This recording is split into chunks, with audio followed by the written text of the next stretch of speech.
नमस्कार, नक्षत्र दुनिया चैनल में आप सभी का हार्दिक स्वागत है। मित्रों, आज के वीडियो में हम बात करेंगे मकान निर्माण के विषय में, यानी मकान के योग के विषय में चर्चा आज प्रमुख रूप से करने वाले हैं। आज की वीडियो के माध्यम से आप ये जानेंगे कि किन ग्रहों की महत्वपूर्ण भूमिका होती है मकान खरीदने में अथवा मकान बनाने में। यदि मकान में सुख समृद्धि और शांति चाहते हैं तो किन ग्रहों की स्थिति देखना जरूरी है, इसे समझेंगे। मकान निर्माण में बाधा कारक योगों के विषय में चर्चा करेंगे। घर मकान में सुख समृद्धि और शांति रहेगी या नहीं रहेगी, इसे जानेंगे। यदि घर मकान बनाने में या खरीदने में आपको दिक्कतों का सामना करना पड़ रहा है तो आप किन ग्रहों को शुभ तरीके से बलवान करके अपने मनोवांछित मकान का योग बना सकते हैं या मकान खरीदने में सहयोगी बने ऐसे ग्रहों को बलि कर सकते हैं। तो इन सभी बातों पर चर्चा आज के वीडियो में हम विस्तार पूर्वक करने वाले हैं। यदि आप चैनल पर नए हैं तो चैनल को सब्सक्राइब अवश्य करें। वीडियो ज्ञानवर्धक लगे तो लाइक भी करें। आइए शुरू करते हैं। मित्रों, कुंडली का चतुर्थ भाव जब कभी भी मकान का विचार करना हो, मकान खरीदने का विचार करना हो, मकान बनाने का विचार करना हो, मकान में सुख समृद्धि का विचार करना हो, मकान से प्राप्त होने वाले आनंद का विचार करना हो, तो कुंडली का चतुर्थ भाव इसके लिए महत्वपूर्ण हो जाता है। क्योंकि भूमि, भवन, वाहन और घर के सुखों का विचार कुंडली के चतुर्थ भाव से हम करते हैं। चतुर्थ भाव यदि शुभ ग्रहों के प्रभाव में होगा और चतुर्थेश की स्थिति कुंडली के अंदर शुभ होगी तो जो मकान आपने बनाया है या जिस मकान में आप रह रहे हैं या जो मकान आप खरीदने वाले हैं उसमें सुख शांति बनी रहती है। तो सबसे पहले हम जानते हैं कि किन ग्रहों की भूमिका मकान निर्माण में या खरीदने में होती है। देखिए, कुंडली में मंगल ग्रह का शुभ होना बेहद जरूरी है। यदि कुंडली में मंगल ग्रह स्वग्रही, मित्र ग्रही, उच्च का होकर केंद्र या त्रिकोण के भावों में बैठा हो या कुंडली के चतुर्थ भाव से संबंध बनाता हो तो कहा जा सकता है कि मकान खरीदने में आसानी होगी। भूमि, भवन, वाहन का लाभ जातक को विशेष रूप से मिल पाएगा, विशेष रूप से भूमि से संबंधित लाभ मिल पाएगा। लेकिन जब कभी भी आप मकान बनाने की बात कर रहे हो, ठीक है, मकान खरीदना और क्रय विक्रय करना, उसके लिए मंगल की स्थिति जरूरी है, चेक करना, मंगल शुभ होना चाहिए। लेकिन यदि आप मकान बना रहे हैं तो कुंडली में शनि ग्रह की स्थिति पर जरूर विचार करें, क्योंकि शनि को भवन निर्माण का कारक ग्रह माना गया है। यदि शनि ग्रह का मित्र ग्रही, स्वग्रही या उच्च राशि का संबंध कुंडली के चतुर्थ भाव से होता है या कुंडली में कहीं भी शनि ग्रह स्वक्षेत्री, मित्र क्षेत्री या उच्च राशि के होकर बैठे हुए हों शुभ भावों के अंदर, तो ये कहा जा सकता है कि भवन निर्माण में आसानी रहेगी। तीसरी चीज है चतुर्थेश, यानी चतुर्थेश मंगल ग्रह और शनि ग्रह, इन तीनों की स्थिति कुंडली में अनुकूल होना चाहिए। तो कहा जा सकता है आसानी से कि जातक को जीवन काल के दौरान मकान का सुख, भूमि का सुख मिल पाएगा या वह बना पाएगा या खरीद पाएगा। इसके अलावा कुछ योगों पर विचार करना जरूरी है जिनकी चर्चा अभी हम आगे करने वाले हैं। लेकिन इसके लिए आपको कुछ चीज़ों पर ध्यान रखना होगा। अब देखिए, मकान बनाना अलग बात है, मकान खरीदना अलग बात है, उसमें सुखी रहना अलग बात है। मित्रों, मकान योग के विषय में आज का पहला सूत्र इस प्रकार से: यदि कुंडली का चतुर्थ भाव शुभ ग्रहों के प्रभाव में हो और चतुर्थेश चतुर्थ भाव में ही मजबूत होकर बैठा हुआ हो तो जीवन में मकान का योग अवश्य ही बनता है। यानी जातक या तो मकान खरीदता है या मकान बनाता है, उसमें उसे सुख अवश्य प्राप्त होता है। आइए उदाहरण पूर्वक इसे जानते हैं। देखिए, कुंडली के चतुर्थ भाव में मैंने यहाँ पर चतुर्थेश लिखा है। चतुर्थेश का तात्पर्य चौथे भाव में राशि का जो अंक लिखा हुआ है उसके स्वामी ग्रह को चतुर्थेश कहा जाता है। यदि वह अपने ही घर यानी चौथे घर में मजबूत होकर बैठा हो, मजबूत होने का तात्पर्य यह है कि वह युवावस्था का होना चाहिए, ठीक है, या पर्याप्त अंश बल के साथ चतुर्थ भाव में बैठा हुआ हो। इसके अलावा चतुर्थ भाव शुभ ग्रहों के प्रभाव में हो। अब शुभ ग्रहों के प्रभाव का तात्पर्य यह है कि या तो चतुर्थ भाव पर शुभ ग्रहों की दृष्टि हो या शुभ कर्तरी में हो। अब देखिए, अब क्योंकि शुक्र ग्रह यहाँ पर कुंडली के तीसरे भाव में बैठे हुए हैं जो कि बेहद ही शुभ ग्रह हैं। इसके अलावा गुरु ग्रह की बात करें तो ये भी अपने आप में बेहद शुभ ग्रह हैं। ये कुंडली के पंचम भाव के अंदर बैठे हुए हैं, यानी शुक्र तीसरे भाव में और गुरु पंचम भाव में बैठे हुए हैं, यानी चतुर्थ भाव शुभ ग्रहों के प्रभाव में आ गया है, यानी शुभ कर्तरी में आ गया है। अतः कहा जा सकता है कि जातक को जीवन काल में उत्तम मकान का योग प्राप्त होगा और इसके अलावा मकान में सुख शांति बनी रहेगी। क्योंकि शुभ ग्रहों के प्रभाव में होने से ये पता चलता है कि चतुर्थ भाव शुभ ग्रहों के प्रभाव में होने के कारण जीवन में सुख समृद्धि बनी रहेगी। जिस भी घर में वह रहेगा उसमें सुख शांति बनी रहेगी, इसकी प्रबल संभावना बनती है। अब मित्रों ध्यान रखें कि आपको कुछ बातों पर और ध्यान रखना होगा। जैसे कि हमने मंगल की चर्चा करी, तो मंगल कुंडली में कहीं पर भी नीच राशि का ना हो, इस बात का ध्यान रखें। इसके अलावा शनि ग्रह की स्थिति भी कुंडली में अनुकूल होना चाहिए। लेकिन रहा सवाल घर में सुख शांति का, तो हाँ, शुक्र और गुरु से घिरे होने के कारण चतुर्थ भाव में सुख समृद्धि बनी रहेगी, इस बात की प्रबल संभावना बनती है। अब दूसरा देखिए, दूसरे टॉपिक को भी हमें समझना होगा कि मान लीजिए गुरु और शुक्र के द्वारा या फिर किसी भी शुभ ग्रह के द्वारा चतुर्थ भाव घिरा हुआ है, चतुर्थ भी शुभ भाव में बैठे हुए हैं, यानी अपने ही घर में बैठे हुए हैं, लेकिन चतुर्थ भाव पर किसी पापक ग्रह का प्रभाव भी पड़ गया, तो ऐसी परिस्थिति में होता यह है कि कहीं ना कहीं थोड़ी विघ्न बाधा की तरफ ये संकेत करता है। हालांकि शुभ ग्रहों से घिरा होने के कारण और चतुर्थ स्वयं अपने घर में बैठा होने के कारण जातक को वह डिगा नहीं पाएगा, यानी जातक की सुख शांति को ज्यादा भंग कर नहीं पाएगा। आइए अगले सूत्र पर विचार करते हैं। मित्रों, आज का दूसरा सूत्र इस प्रकार से, यदि कुंडली के चतुर्थ भाव पर मंगल की उच्च दृष्टि हो या मंगल स्वगृही या उच्च का होकर बैठा हुआ हो। फिर से सुनिए, यदि कुंडली के चतुर्थ भाव पर मंगल की उच्च दृष्टि हो या मंगल स्वगृही या उच्च का होकर बैठा हुआ हो और शनि का संबंध, क्योंकि शनि भवन निर्माण के कारक हैं, चतुर्थ स्थान से हो जाए, तो ये बेहद शुभ योग माना जाएगा। जातक मकान खरीद भी पाएगा, मकान का निर्माण भी कर पाएगा। मित्रों ध्यान रखें कि जितने अधिक योग मकान के योग कुंडली के अंदर बनते हैं, ज़्यादा योग यदि बनते हैं तो जातक एक से अधिक मकान बना पाता है। ठीक है, तो ये देखना होगा कि हो सकता है किसी को जातक की कुंडली में मकान के अनेक योग बन रहे हों, तो जातक अनेक मकान भी बनाता है। अब देखिए, इस उदाहरण की हम बात करें तो मंगल यहाँ पर स्वगृही होकर बैठे हुए हैं कुंडली के चतुर्थ भाव लग्न भाव के अंदर। अब क्योंकि ये वृश्चिक लग्न की कुंडली है और वृश्चिक लग्न में लग्नेश मंगल बनते हैं, जो कि स्वगृही होकर अपने ही घर में बैठे हुए हैं, यानी लग्न भाव में बैठे हुए हैं, जो कि अपनी चतुर्थ दृष्टि से कुंडली के चतुर्थ भाव को देख रहे हैं। यहाँ पर शनि महाराज भी बैठे हुए हैं स्वगृही होकर, क्योंकि शनि अपनी मूल त्रिकोण राशि कुंभ में बैठे हुए हैं। तो कहा जा सकता है कि जातक भवन निर्माण कर भी पाएगा, बना बनाया मकान खरीद भी पाएगा और मकान के निर्माण से या मकान के खरीदने बेचने से लाभ अर्जित कर पाएगा। मित्रों ध्यान रखें कि हमने मकान निर्माण की बात करी है, मकान खरीदने या बेचने की बात करी है, लेकिन सुख की बात नहीं करी है। क्यों? क्योंकि देखिए, मंगल की मकान निर्माण में महत्वपूर्ण भूमिका होती है, ये बात सच है, लेकिन मंगल क्योंकि एक अग्नि तत्व का ग्रह, इसे हमें थोड़ा समझना पड़ेगा। अब जब कभी भी मंगल की दृष्टि या फिर किसी भी अग्नि तत्व के ग्रह की दृष्टि कुंडली के चतुर्थ भाव पर पड़ती है, तो ऐसी परिस्थिति में कहीं ना कहीं ये उस मकान के सुख में बाधा कारक होता है। ठीक है, इस बात से हम इनकार नहीं कर सकते। अब इसका मतलब ये नहीं कि जब तक मकान बनाए, जो मकान बनाएंगे तो उसमें हमेशा दुखी बना रहेगा, ऐसा नहीं है। इसके लिए आपको ये देखना होगा कि चतुर्थ भाव पर शुभ ग्रहों का प्रभाव क्या है, इसे थोड़ा जांचना परखना होगा। यानी कुल मिलाकर कहने का तात्पर्य संपूर्ण बातों पर हमें विचार करना होगा। मित्रों आइए आज के अगले सूत्र पर विचार करते हैं।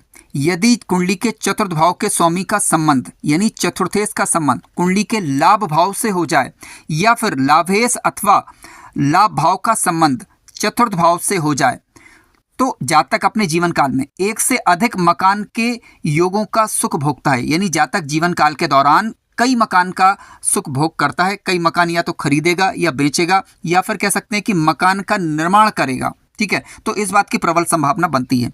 आइए उदाहरण पूर्वक इसे समझते हैं। देखिए, समझने के लिए मैंने यहाँ पर एक मकर लग्न की कुंडली ली हुई है।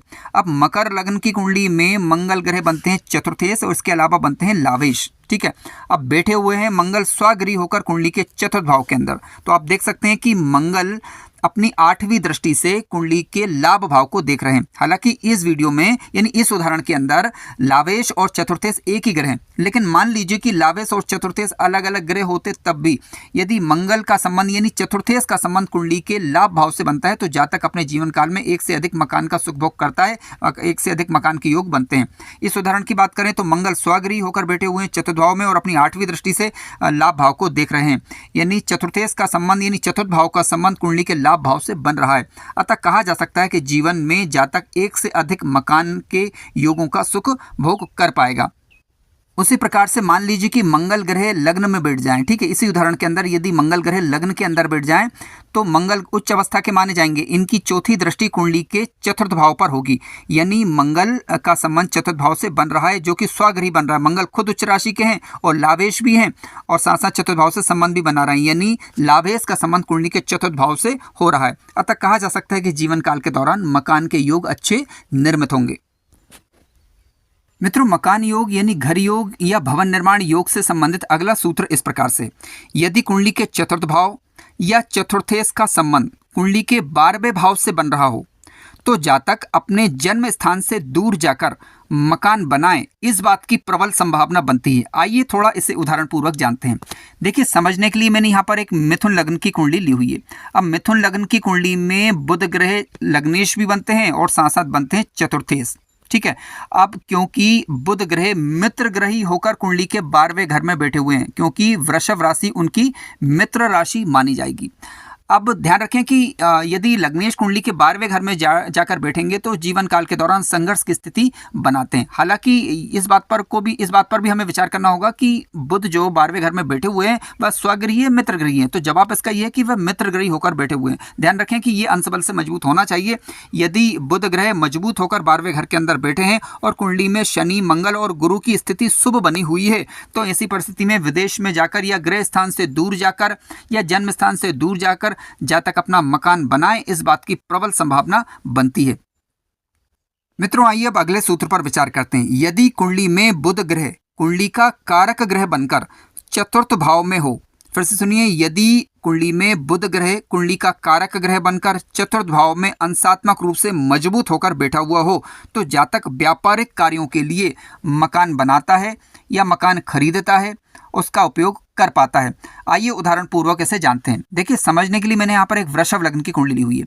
अब वृषभ लग्न की कुंडली में बुध ग्रह बनते हैं धन भाव के स्वामी, इसके अलावा बनते हैं कुंडली के पंचम भाव के स्वामी, यानी त्रिकोण का भाव इन्हें मिला हुआ है। अब जो कि मित्र राशि में कुंडली के चतुर्थ भाव के अंदर बैठे हुए हैं मजबूत होकर, ठीक है, तो कहा जा सकता है कि जातक व्यापारिक उद्देश्यों के लिए मकान खरीदे या मकान बनाए, इस बात की प्रबल संभावना बनती है। लेकिन आपको पूरी बात को समझना होगा कि चतुर्थेश की स्थिति देखनी होगी। चतुर्थेश कहाँ बैठे हुए हैं, यानी चतुर्थेश देखिए, यदि अपने ही घर में बैठे हुए हैं यानी कुंडली के चतुर्थ भाव में बैठे हुए हैं, क्योंकि चतुर्थेश बनते हैं यहाँ पर सूर्य। अब सूर्य और बुध जब दोनों एक साथ बैठेंगे तो सीधी सी बात है कि बुधादित्य योग का ये निर्माण कर देंगे। यानी कुल मिलाकर कहने का मतलब है कि चतुर्थेश की स्थिति पर ध्यान देना जरूरी है। इसके अलावा मंगल की स्थिति और साथ साथ शनि की स्थिति कुंडली में शुभ होना चाहिए।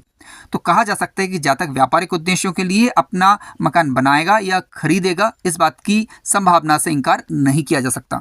मित्रों, आइए अब बात करते हैं अगले सूत्र के विषय में।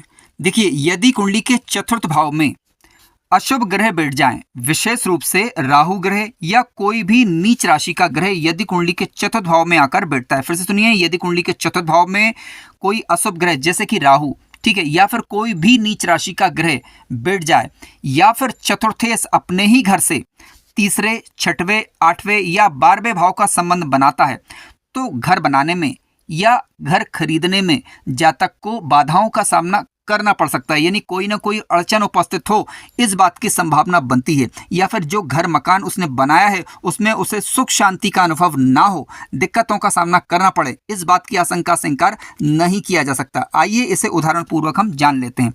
देखिए, अब राहु की जो बात कर रहे हैं हम, राहु ग्रह यदि कुंडली के चतुर्थ भाव में बैठ जाएं, विशेष रूप से शत्रुग्रही होकर कुंडली का आकारक ग्रह बनकर या नीच राशि का राहु बैठ जाए, ठीक है, राहु क्योंकि धनु राशि में नीच अवस्था के माने जाते हैं। इसके अलावा कोई भी नीच राशि का ग्रह, जैसे कि मंगल की हम बात करें तो मंगल क्योंकि चतुर्थ भाव में कारक होते हैं, लेकिन यदि वह कर्क राशि के होकर बैठ जाएं, ठीक है, तो नीच राशि के माने जाएंगे। शनि की बात कर रहे थे हम, तो शनि मेष राशि के होकर बैठ जाएं। उसी तरीके से चंद्रमा की बात करें तो चंद्रमा वृश्चिक राशि में नीच राशि के होते हैं, ठीक है। गुरु की बात करें तो गुरु यहाँ पर मकर राशि में नीच के होते हैं। शुक्र की बात करें तो कन्या राशि में नीच राशि के होते हैं, ठीक है। उसी प्रकार से यदि हम अन्य ग्रहों की बात करें, कोई भी ग्रह हो लेकिन नीच राशि का ग्रह नहीं होना चाहिए। तो कहने का तात्पर्य है कि नीच राशि के ग्रह से हम ये उम्मीद नहीं कर सकते कि वह इस घर में शुभता प्रदान करे। तो नीच राशि का ग्रह कोई भी हो ना हो, और इसके अलावा राहु जैसा अशुभ ग्रह यहाँ पर नहीं होना चाहिए। ठीक है, यदि वह उच्च राशि का होकर बैठ जाता है वह अलग बात है, लेकिन हम घर में सुख शांति की बात कर रहे हैं तो राहु कम से कम यहाँ पर नहीं होना चाहिए। ठीक है, या फिर चतुर्थ भाव में जो राशि का अंक लिखा है वह अपने घर से तीसरे का तात्पर्य जैसे छठे भाव के अंदर बैठ जाए, या फिर अपने ही घर से 8वां हो जाए जैसे कि लाभ भाव के अंदर आकर बैठ जाए, या फिर अपने ही घर से 12वां हो जाए जैसे कि कुंडली के तीसरे भाव के अंदर आकर बैठ जाए, तो ऐसी परिस्थिति में ये स्थिति परेशानी वाली होती है, यानी बाधा की तरफ ये सूचना देती है। दूसरी तरफ लेकिन मान लीजिए कि चतुर्थेश ग्रह अपने ही घर से 12वां तो हो गया, लेकिन वह मित्र राशि का होकर बैठ गया या फिर उच्च राशि का होकर बैठ गया, तो फिर ये बात उसमें तीसरे, छठवें और 8वें या 12वें वाली बात इसमें लागू नहीं होगी। यदि क्योंकि लागू होगी तब भी इसमें कहीं ना कहीं फिर कमी देखने को मिलेगी, क्योंकि ग्रह जब अपनी स्वयं की राशि या उच्च राशि या मित्र राशि का होकर बैठ जाता है तो उतना नेगेटिव प्रभाव नहीं देता। लेकिन यदि वह शत्रु राशि का होकर बैठ गया, ठीक है, या नीच राशि का होकर बैठ गया, अपने ही घर से तीसरा, छठवां, 8वां या 12वां हो गया, तो कहीं ना कहीं हाँ अड़चन, बाधा की तरफ ये संकेत करता है।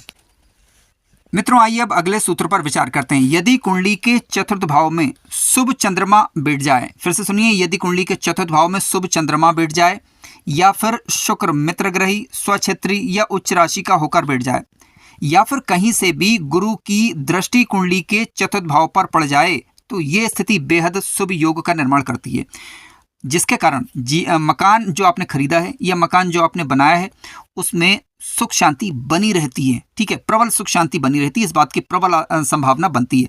देखिए, कुंडली के चतुर्थ भाव की हम बात करें तो चंद्रमा कुंडली के चतुर्थ भाव में कारक ग्रह माने जाते हैं, क्योंकि काल पुरुष की कुंडली में आप देखें तो यहाँ पर राशि का अंक आएगा 4। ठीक है, तो चंद्रमा कुंडली के चतुर्थ भाव में कारक होते हैं और शीतलता कारक ग्रह हैं और घर में सुख शांति समृद्धि को बढ़ाने वाले ग्रह हैं। कुंडली के चतुर्थ भाव में शुक्र ग्रह अति विशिष्ट कारक ग्रह माने जाते हैं, लेकिन ये नीच राशि के नहीं होना चाहिए। खुद की राशि में बैठे हों जैसे वृषभ राशि या तुला राशि के होकर बैठे हों, या अपनी उच्च राशि जैसे कि मीन राशि के होकर बैठे हुए हों, या गुरु ग्रह की दृष्टि कहीं से भी कुंडली के चतुर्थ भाव पर पड़ जाए लेकिन चतुर्थ भाव में मकर राशि ना हो, तो ऐसी परिस्थिति में घर में सुख समृद्धि और शांति बनी रहती है। यानी घर में सुख समृद्धि बनाने वाला एक योग इसे कहा जाएगा। मकान का योग तो बनेगा ही बनेगा, मकान सुख का लाभ तो मिलेगा ही मिलेगा, लेकिन सुख समृद्धि और शांति भी इस योग के कारण बनी रहती है। मित्रों आज का अगला सूत्र इस प्रकार से, यदि कुंडली के चतुर्थ भाव में लग्नेश बैठ जाए, फिर से सुनिए, यदि कुंडली के चतुर्थ भाव में लग्नेश बैठा हो या फिर पंचमेश बैठा हो या भाग्येश बैठे हों या सप्तमेश बैठे हों या दसमेश बैठे हों, कुंडली के चतुर्थ भाव में लग्नेश, पंचमेश, भाग्येश, सप्तमेश या दसमेश ग्रह स्वगृही, मित्र क्षेत्री या उच्च राशि के होकर बैठे हुए हों और चतुर्थेश ग्रह के साथ इनका राशि परिवर्तन हो जाए, जैसे लग्नेश यदि चतुर्थ भाव में बैठे हों तो चतुर्थेश बैठ जाए लग्न भाव में। ठीक है, पंचमेश यदि चतुर्थ भाव में बैठे हों तो चतुर्थेश बैठ जाए पंचम भाव के अंदर, सप्तमेश बैठे हों तो चतुर्थेश बैठ जाए सप्तम भाव में। ठीक है, यदि दसमेश बैठे हों चतुर्थ भाव के अंदर तो चतुर्थेश बैठ जाए कुंडली के दसम भाव में। यदि भाग्येश ग्रह बैठे हों चतुर्थ भाव में तो चतुर्थेश बैठ जाए कुंडली के नवम भाव में। यानी केंद्र और त्रिकोण के स्वामियों के साथ चतुर्थेश का यदि राशि परिवर्तन होता है या चतुर्थेश इन ग्रहों के साथ यानी लग्नेश, पंचमेश, सप्तमेश, दसमेश और नवमेश के साथ युति बनाकर शुभ भावों के अंदर बैठे हों और चतुर्थेश स्वग्रहों के प्रभाव में हो, तो ऐसी परिस्थिति में भी कुंडली में मकान निर्माण के योग बनते हैं, मकान खरीदने के योग बनते हैं। हालांकि मंगल और शनि की स्थिति पर जरूर विचार कर लीजिएगा, लेकिन हाँ ये राशि परिवर्तन शुभ परिवर्तन कहे जाएंगे और इनके कारण कहीं ना कहीं मकान खरीदने में, मकान बनाने में आसानी जातक को जीवन काल के दौरान रहती है। मित्रों कार्यक्रम ज्ञानवर्धक लगा हो तो लाइक करें, चैनल पर नए हो तो सब्सक्राइब भी करें। धन्यवाद।